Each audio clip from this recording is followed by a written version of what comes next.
What is going on, guys? Welcome back. Commentary for you. Want to thank my sponsor, Steel Supplements. Link and discount code down in the description. You also know I'm a Weeble preferred influencer. So right now, all you got to do, use the link in the pinned comment.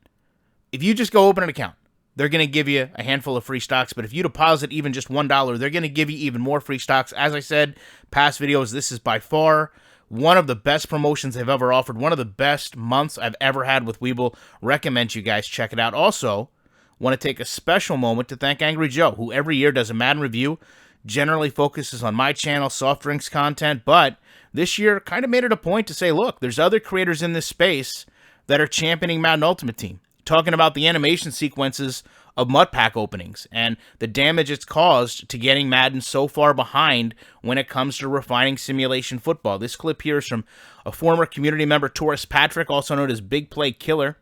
It's a gameplay from 2007. 2007, think about that. Angry Joe said you could have had a child turn into a man with how long EA has held this community captive with its terrible football product. But I gotta say, guys, you watch this and you're gonna have a firm understanding of how far behind EA is. There's a decade plus of real hard work that I don't think people at EA are willing to do. So, as you can see, online gameplay, clock in the upper right-hand corner signifies that he stopped because the defensive back for the opposing team on this prior play dove at the line of scrimmage and hit his wide receiver's knee. He just thought it was weird, didn't think anything of it, but wanted to go back and see what had happened. A lot of times you just don't have a cornerback diving at the start of a play. Now, this is the subsequent play after. I want you to watch a couple things. It's terrible footage as far as a quality standpoint because the game is just so old, but there's a cluster of players kind of center your screen. The referee is just going to fall down. Now, the other referee, I want you to watch just underneath him. You're going to see the receiver that we saw get hit in the kneecap. I'm going to slow this down just so you can tell. I mean, even with poor quality, this is absolutely stunning quality in terms of going out and getting animations. Right, motion capture at its finest. You can see the player kind of goes down to the ground, tries to get up, and now he is injured. So we're going to go back to this replay, and we only have 10 seconds to assess it because, again, online gameplay, you can see what happens. Right, he goes out, takes a look at the injury report, and they have taken him to the locker room. So this could be, right, this could very well be cause and effect, right? Player gets hit in a specific part of their body. Next play, player is injured to that specific part. It's not deep as far as us going and figuring out what's happened, but from a programming standpoint, it's very challenging, right? Very challenging. So after this, we see broken kneecap, right? 12 weeks. So now you almost kind of have to put things together, right? So he went out, he got hit directly on the kneecap. The next play he goes out, goes down to the ground. Is this all just haphazard things that happen? Because the computer can't control the defensive back diving at his kneecap, right? It's human versus human. So, we know that. We're going to take a look at turf toe real quick. It's going to make sense in a minute, okay? So, if you ever had turf toe, it's an annoyance. They usually tape up your toe, but you usually don't have surgery, right?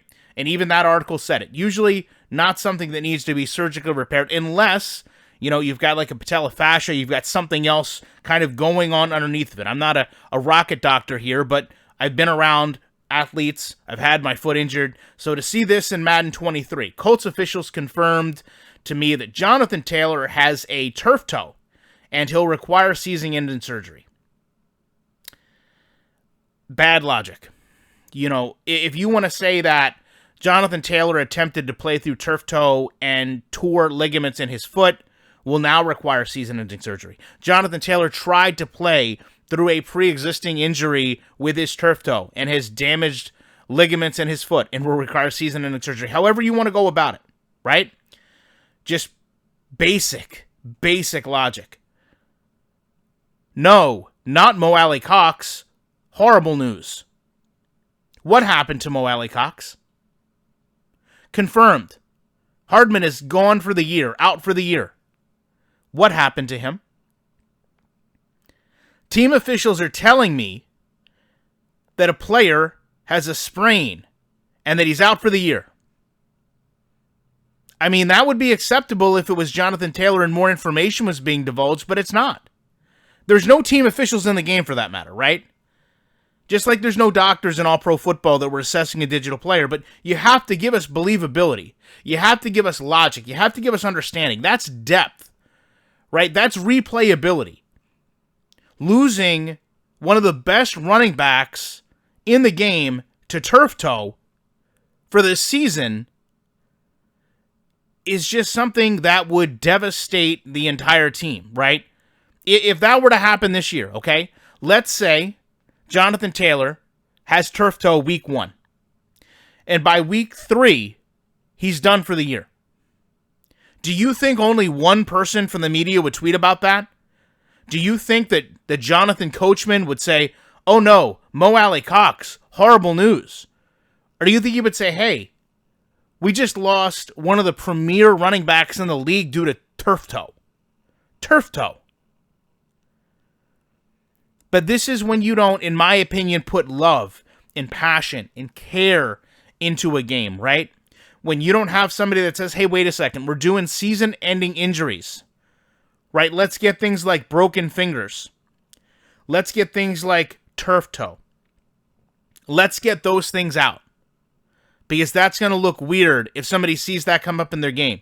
And look, I understand that there's all types of restrictions, right?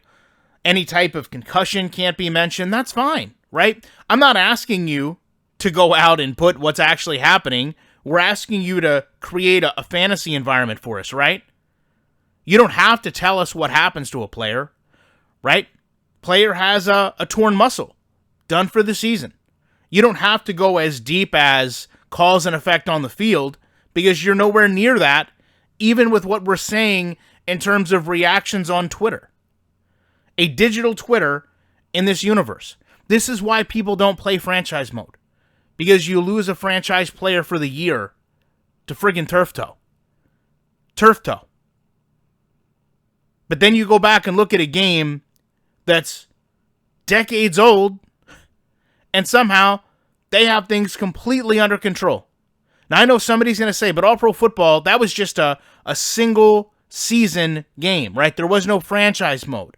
So it's unfair to compare the two. Well, guess what? NFL 2K5 had very, very similar things, right? All-Pro Football and 2K5 were basically the same engine, okay? So you had players that would get sick the morning of a game with food poisoning. You've never seen that in Madden, at least the current state of Madden. That's what we're asking for. We're asking for a challenge of team building through realistically simulating the National Football League.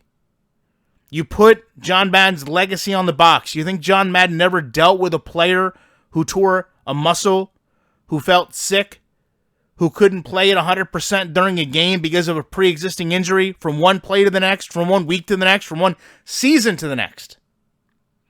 You think that this season-ending turf toe injury is going to affect Jonathan Taylor next year when he goes into free agency in Madden? Of course not. Because the game logic, the programming, the depth is not there. And with it is the lack for people to want to go out and play this game and have an enjoyable experience. Yet somehow we got that in a game from 2007. Love to know your thoughts on this. Appreciate you watching it. You know, unless I get season-ending turf toe injury, right, I will be back in the week with more commentary.